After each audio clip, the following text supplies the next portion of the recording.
So, the recent Grand Theft Auto trailer announcement, I guess, has kind of reinvigorated my dislike for how a lot of game announcements have kind of devolved over the years.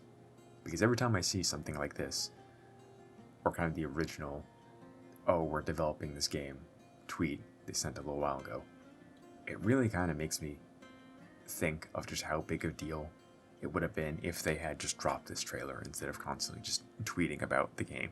Because there is really something to you just watching a bunch of trailers at E3 and something kind of unexpected showing up. Like that, Final Fantasy VII Remake one. That doesn't really seem to happen a ton anymore. Like, first it was people would do these trailers on their own, which wasn't that great because you would just hear about it and be kind of spoiled.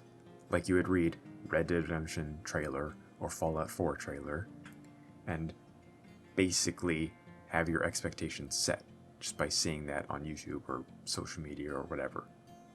Like, you watch the Red Dead 2 trailer and it's basically what you expect, just a good looking Western game and then not really that much else getting shown. But if that just showed up, then there would be more excitement because it was like, oh, is this actually like Red Dead? And then Rockstar logo would show up and it'd be like, oh yeah, it is, and it looks good. But you kind of front load that information. Red Dead Redemption 2 is happening, and again, it just meets basically what you're expecting. Like, it's still exciting, but it's not as much as if it was literally just out of nowhere. But then this stuff is even worse because it's basically pointless. Like, everyone knew that Grand Theft Auto 6 was coming eventually. They didn't have to announce it like this. And it's kind of disappointing where you just don't let a trailer really just have impact on its own. Same thing when like Pikmin 4 had that weird announcement where it was like almost finished and then came out a decade later.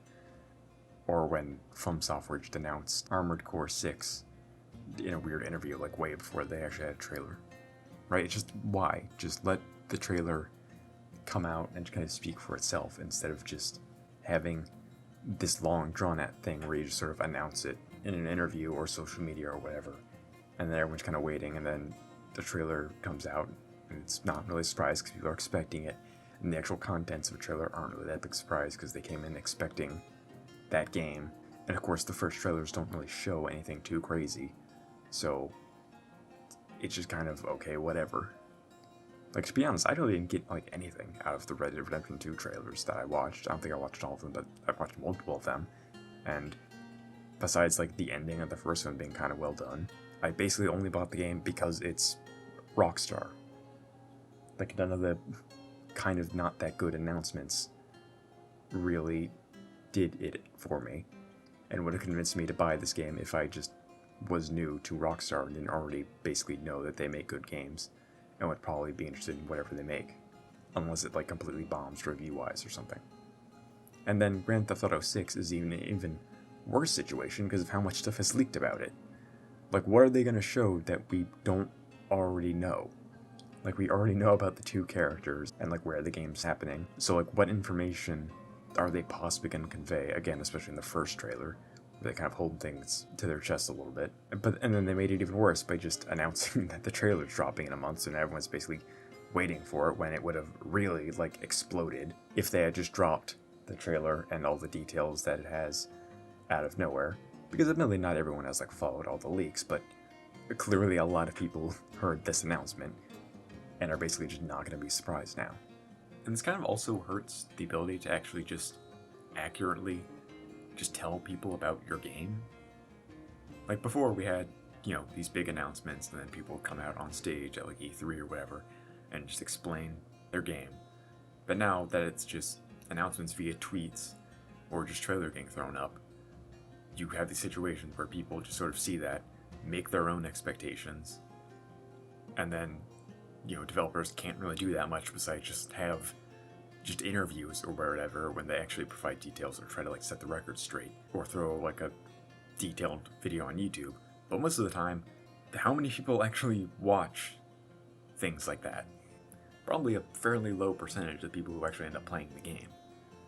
Well, like Forza uploads those videos, revealing and detailing the tracks that they spent, you know, a lot of time remaking and making a big part of their advertising campaign for it, and they have like 20,000 views. Like, people don't really watch this stuff most of the time. So it isn't really that big a surprise that there's been a lot of problems recently with just what exactly is this game gonna be, like Starfield's exploration, and just a bunch of like mismatched expectations. You know, where some people were just expecting, you know, a Bethesda game with the normal flaws that kind of come with that, and people who thought that there'd be more space exploration and sim stuff than normal. Like, I didn't buy Forza Motorsports because I just managed to catch all the information about how many tracks were missing compared to other games. But if I, you know, didn't manage to catch that and just like bought the game, I would have been like pissed. But, you know, that info was kind of buried in this modern like trickle of just game announcement details that we have now. And since I mentioned like those low views in the videos, it kind of feels like this isn't even really working as intended for studios and publishers. You know, like in theory, yeah, being able to drip feed things and control the narrative in a way where you kind of don't have to rely on like E3 or whatever gives you the power to kind of maximize things by just constantly having new announcements to get people more and more excited. But again, because you're just doing things on your own and kind of relying on people finding these YouTube videos or these interviews or these social media posts, it kind of feels like you really aren't getting that much attention. You know, like, how effectively is this actually promoting your game? Especially, you know, from people who don't really pay that much attention to kind of the online conversation about video games or just constantly check like video game news sources. Like, is it actually better than just having like a big, like a blowout announcement that just has a ton of stuff instead of drip feeding it, and then people just talk about it on social media for a while, and then, you know, do like some like release trailers and stuff?